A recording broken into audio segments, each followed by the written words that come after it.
Baik pemirsa TV Parlemen dimanapun Anda berada, dapat Anda ketahui bahwa pada sela-sela gelaran World Water Forum kemarin di Bali, Elon Musk beserta dengan Presiden Joko Widodo telah meresmikan Starlink.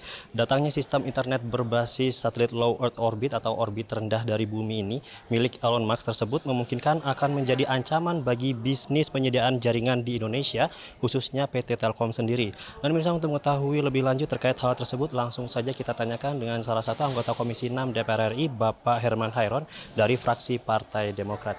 Baik Pak, apakah memang benar Pak dengan adanya Starlink ini akan menjadi ancaman dan juga berpengaruh dengan persaingan bisnis Telkom Pak? Ya pasti, karena kan hari ini kan Starlink itu kan memiliki satelit yang orbitnya lebih rendah. Dia memiliki kecepatan lebih tinggi dan kemampuan teknologi lebih baik. Artinya ini akan mengalahkan satelit yang dimiliki oleh Telkom yang berorbit jauh gitu. Dan bahkan dari tingkat kecepatan orang akan lebih memilih yang cepat. Boleh jadi karena Starlink ini juga menjadi perusahaan yang jangkauannya lebih luas di dunia ini, ya tentu mereka juga akan berharga murah. Nah, kalau ini terjadi, maka akan menjadi faktor penekan terhadap usaha Telkom yang memang basisnya adalah terhadap kepemilikan satelit merah putih saat ini gitu. Nah, tadi dalam rapat memang dijelaskan bahwa ada kerjasama, tapi saya katakan bahwa ya namanya perusahaan kalau sudah berada di ranah korporasi pasti persaingannya akan persaingan bebas. Yang terpenting bahwa mereka sudah dapat izin masuk, sudah dapat untuk beroperasi di Indonesia.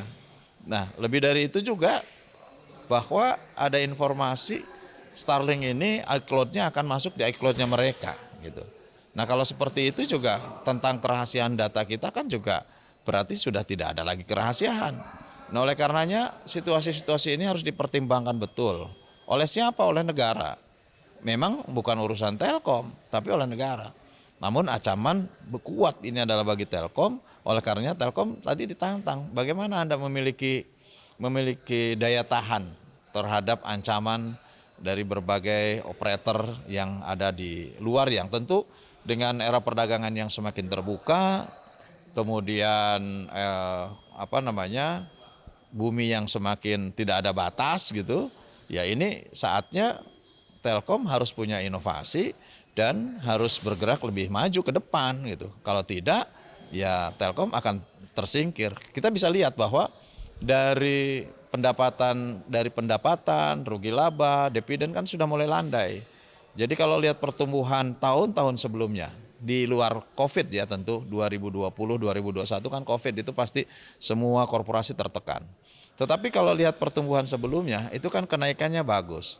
Dan itu karena memang kemampuan Telkomsel untuk bisa meraup keuntungan atau meraup pendapatan yang dengan cara ekspansi bisa menguasai 50% lebih terhadap pangsa pasar seluler gitu. Nah, tetapi kalau kemudian Starlink masuk dan Starlink juga sekarang mereka juga sudah berbisnis di ranah seluler, kemudian dia nanti mungkin berafiliasi dengan operator yang lain. Terus bagaimana dengan kemampuan Telkom untuk bertahan dalam situasi ini? Nah, ini yang nanti kita tunggu jawaban. Telkom akan seperti apa ke depannya. Bahkan dengan melepaskan IndiHome kepada Telkomsel karena dianggap bahwa dengan Telkomsel bisa melakukan akselerasi usahanya melalui orbit yang based on-nya adalah nirkabel. Ini juga apakah juga nanti justru berbalik bahwa target-target yang diharapkan yang based on-nya adalah nirkabel justru akan lebih kuat. Misalkan dengan yang berbasiskan kabel serat optik. Nah, ini kan kita coba gali ya potensi ini. Yang pasti bahwa bagi DPR dengan menggunakan fungsi pengawasannya, kami akan terus mengupdate situasi ini agar betul-betul kita bisa menjaga, pertama tentu menjaga dari kedaulatan negara atas informasi publik ya.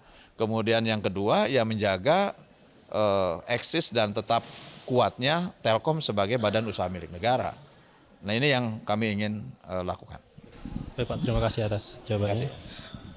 Baik pemirsa, itu tadi bincang-bincang kami bersama dengan salah satu anggota Komisi 6 DPR RI, Bapak Herman Hairon, dan beliau tadi mengatakan bahwa PT Telkom harus menyiapkan inovasi-inovasi terbaru untuk menghadapi persaingan dengan Starlink tersebut, dan juga pemerintah juga harus menyiapkan pengawasan agar kedaulatan bagi negara sendiri tidak dapat disalahgunakan.